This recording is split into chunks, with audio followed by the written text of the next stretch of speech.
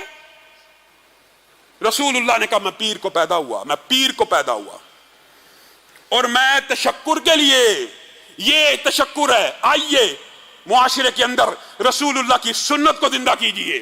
میں پیر کو پیدا ہوا اور میں پیر کا روزہ رکھتا ہوں۔ جس کو رسول اللہ سے محبت ہے، ذات سے بھی اور بات سے بھی، اور وہ رسول اللہ کا میلاد منانا چاہتا ہے، اسے چاہیے زندگی کے اندر جتنے ہفتے آئیں ان میں سے جب بھی پیر کا دن آئے اس کو روزہ رکھا کرے۔ آپ محبت کا دعویٰ تو کرتے ہیں لیکن آپ نے روزہ نہیں رکھنا۔ رسول اللہ کہتے ہیں کہ میں پیر کو پیدا ہوا، میں روزہ رکھتا ہوں، آپ اس روزے کے دن کو عید مناتے ہیں۔ عجیب معاملہ ہے، عجیب فلسفہ ہے۔ کسی کو تان و تشنیع کرنا مقصود نہیں، اور دلیل کیا ہے؟ آپ نے دلیل دی۔ اللہ کی قسم اتحاد امت کا دائی اور چاہتا ہوں مشترکات میں امت ایک ہو جائے، لیکن آپ دلیل دیتے ہیں تو اس کا جواب بھی سن لیجئے۔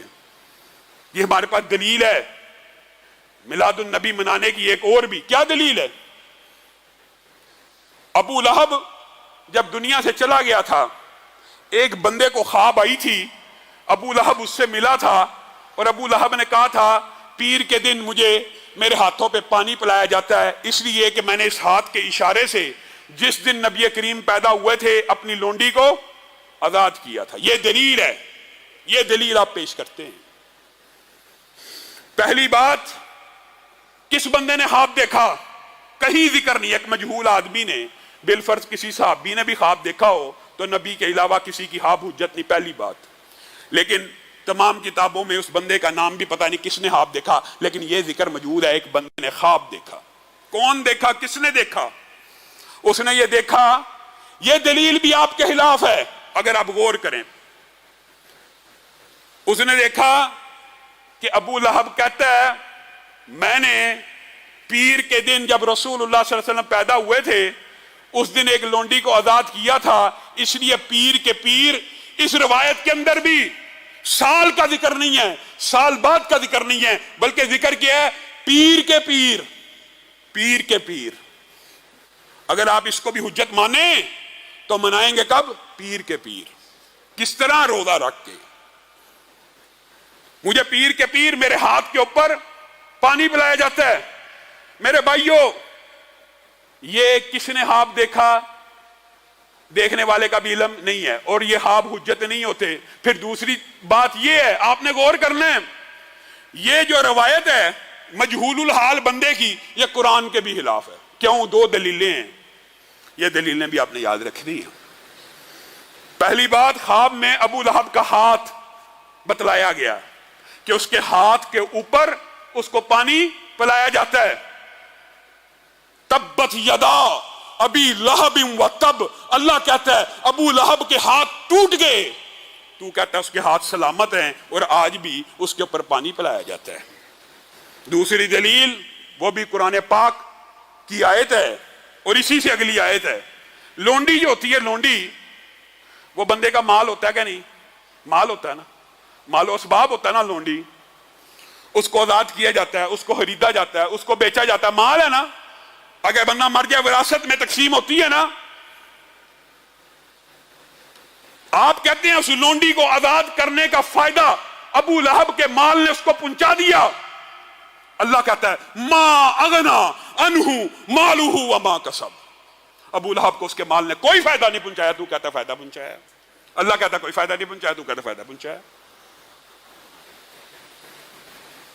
اللہ تو کہہ رہا ہے کوئی فائدہ نہیں پہنچایا، اللہ تو کہہ رہا ہے اس کے ہاتھ ٹوٹ گئے۔ میرے بھائیو آئیے تعصب کے بغیر جس نے آج کے بعد میلاد النبی کا اہتمام کرنا ہے وہ اپنی زندگی کے اندر، اسلام میں ہفتہ روزے کا کنسپٹ ہے، پیر کا ہے، ہمیں اقرار ہے، سالگرہ کا کنسپٹ نہیں ہے۔ کیوں؟ کیونکہ سالگرہ کو عیسائی وہ پہلا مذہب تھا جنہوں نے اپنے نبی کی پیدائش کو عید قرار دیا۔ اسلام اس سے مختلف ہے، اور اگر اسلام میں یہ گنجائش موجود ہوتی تو کیا رسول اللہ آپ کو مجھے بتلائے بغیر چلے جاتے؟ رسول اللہ آپ کو مجھے بتلا کے گئے ہیں کہ میں پیر کو پیدا ہوا، میں پیر کو روزہ رکھتا ہوں۔ اللہ رب العزت جو کہا گیا، جو سنا گیا، اس کو سمجھنے کی توفیق عنایت فرمائے۔